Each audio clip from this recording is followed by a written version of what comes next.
Hello, everybody. Welcome back to the channel. Ayuen here. So it's international break, but so many things has been happening with New United so far. Even when it's supposed to be quiet, it's never quiet with Manchester United. From Takeover, from Sir Jim Ratcliffe speaking, Marcus Rashford, the athletic poll judging the new players and who has been considered the worst player so far. It has been a lot. So where do we start this? We're going to call this a round-off of the international break, and we got a week left before the next game, which is Liverpool. So let's start with this ownership thing. It was last week, toward the end of it and kind of beginning of the international break, Turkish something like the big boxing and sport promoter from Saudi Arabia, Riyadh, tweeted that Manchester United was in advanced negotiation for a new takeover, and he hoped the new owners are better than the last one.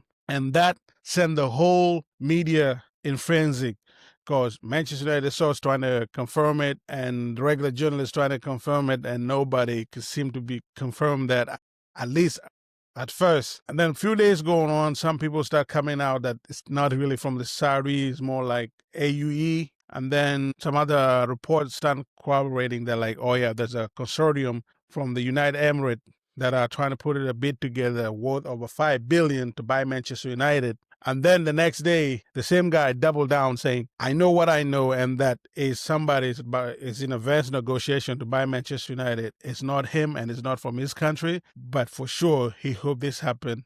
He's not saying it will happen, but he's hoping this will happen. And that sent the Manchester United media cycle in overdrive. Some very happy, some disappointed, and just create all of this narrative. Manchester United are really going to get buyout. Is this just another merry-go-round on this ownership resolution? And it's almost like a year and a half to the exact date. Last time we had all of this merry-go-round about ownership change, and at the end of the day, end up being just the Jim Ratcliffe buying minority stake in Manchester United. Is this the Ineos and Glazers trying to drum up more investment because they got to pay for the stadium somehow, some way?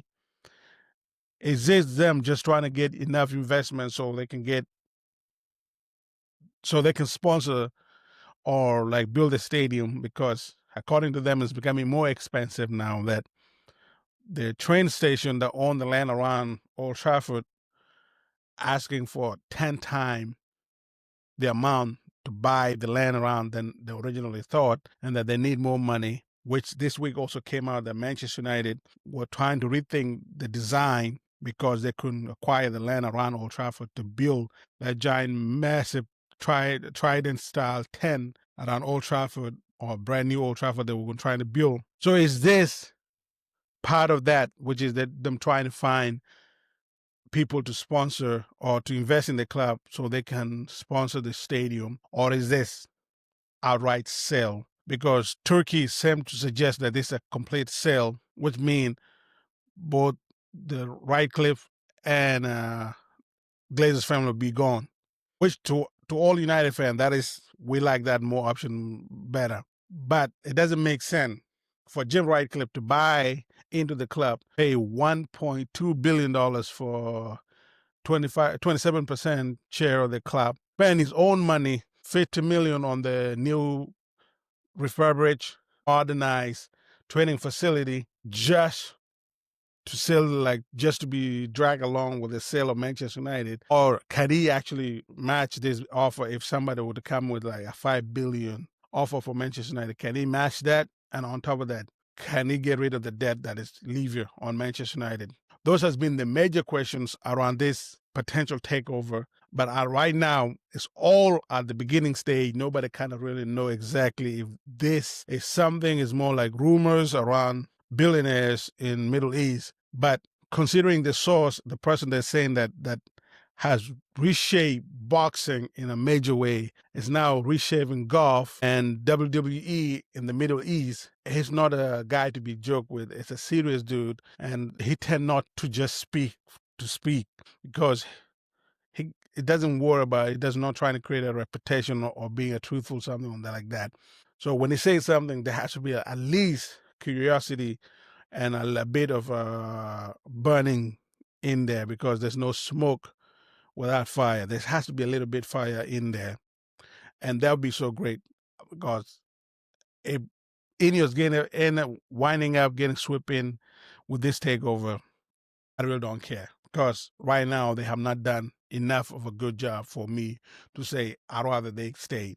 If somebody come in and buy Glazers out, and that include buying Sir Jim out also, I'm more than happy for that to happen because, like I say, I'm not attached to Sir Jim because he hasn't made any great decision that to be like admire for or to be loyal to. Then it comes the circus that is Manchester United players getting bashed by the media.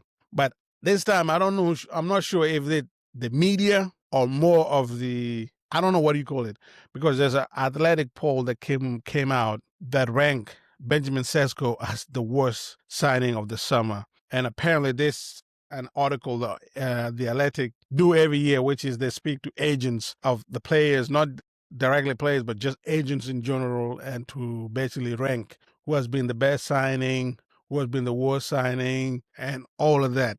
And in this poll, Benjamin Sesko came up top with six agents saying that Benjamin Sesko is the worst deal of the summer. And to me, I don't know why. Is it trying to wind up Manchester United fan? Is it trying to create more click for Manchester United fan? Because we are the biggest, most talked about sport franchise in the world. So is it this just to write an article, or is it legit? That's another thing that caused a stir during the international break. Another major story is Marcus Rashford. Right now, Marcus Rashford is doing incredible. Is doing amazing at Barcelona. He has like eight assists and goal contributions so far, with like 5 assists, 3 goals, 2 in the Champions League, 1 in La Liga. He's having a good time. He's enjoying his football. He's taking players on. It's just incredible. He looked like there's new life into him. And I'm not too sure from which publication this quote was taken from by him, but apparently, paraphrasing, I'm not 100% a quote, but he said I have been in a very inconsistent environment for a very, very long time. Right now, I need more consistency in my life, my form, and that's what I'm trying to strive for. A lot of people are not happy with that. Some people who don't like Rashford is saying is dodging responsibility for not taking responsibility for his own actions and what happened to him at Manchester United. Some are saying he's right. Manchester United has not been a consistent environment in the last 15 years, or the last 13 years to be exact, when Sir Alex Ferguson left the football club. And some people are saying, well, what did you expect? So depending which area or which aisle of the fence you fall in, Rashford either like a lying bastard or Rashford is true and the club need to improve. I personally lean toward the club need to improve because they've invested so much in these young players and they don't create an environment to get the best out of them. Ultimately, it's up to them to apply themselves. But if you create an environment that is not conducive to what you want, to a winning culture, winning mentality, most likely everybody's not going to lift up to their best potential or to their best of their abilities. The only person that I've ever maintained his level of consistency is Bruno Fernandes. And that only lasted 5 years because the last couple of years, Bruno Fernandes has not been good at all. So is it the environment or is it the players not accountable for their own actions? I feel it's a little bit of both.